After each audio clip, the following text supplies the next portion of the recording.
Kids lunch box ரெசிபியில் பன்னீர் butter masala எப்படி செய்கிறதுன்னு பார்க்கலாமா?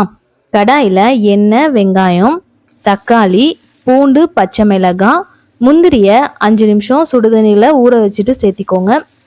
கொஞ்சமாக தண்ணி ஊற்றிட்டு தக்காளி வெங்காயம்லாம் வெந்ததுக்கப்புறம் அப்படியே ஆற வச்சுருங்க. பேனில் கொஞ்சமாக பட்டர், பன்னீரை முழுசாக அப்படியே சேர்த்திக்கோங்க.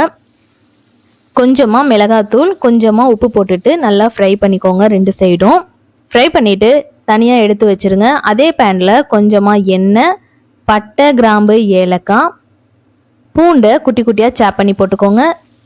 வெங்காயம் போட்டுட்டு வெங்காயம் நல்லா வதக்கி விட்டுக்கோங்க. தக்காளி ஆட் பண்ணிக்கோங்க. தக்காளி நல்லா வதங்கினதுக்கப்புறம் வதக்கி வச்சுருக்க வெங்காயம் தக்காளியை அரைச்சி சேர்த்திக்கோங்க. அதுக்கப்புறம் மிளகாத்தூள், மல்லித்தூள், காஷ்மீர் மிளகாய்த்தூள், மஞ்சத்தூள், கரம் மசாலா, ஜீரகத்தூள், தேவையான அளவுக்கு உப்பு போட்டுட்டு நல்லா வதக்கி விட்டுட்டு கொஞ்சமாக தண்ணி ஊற்றிட்டு ஒரு 5 நிமிஷம் கொதிக்க விடுங்க. கொஞ்சமாக சர்க்கரை போட்டுக்கோங்க. ஃப்ரை பண்ண பன்னீரை குட்டி குட்டி பீஸாக கட் பண்ணி சேர்த்திக்கோங்க. நல்லா மிக்ஸ் பண்ணி விட்டுட்டு ஒரு நிமிஷம் கழித்து கஸ்தூரி மேத்தி, ஃப்ரெஷ் க்ரீம், கொத்தமல்லி தழை போட்டு இறக்குனீங்கன்னா சூப்பரான பன்னீர் பட்டர் மசாலா. இந்த மாதிரி ரெசிபி நம்ம சேனலில் ஃபாலோ பண்ணுங்கள், சப்ஸ்கிரைப் பண்ணுங்கள். நெக்ஸ்ட் என்ன ரெசிபி வேணும் அப்படிங்கிறத கமெண்ட் செக்ஷனில் சொல்லிடுங்க. பாய்.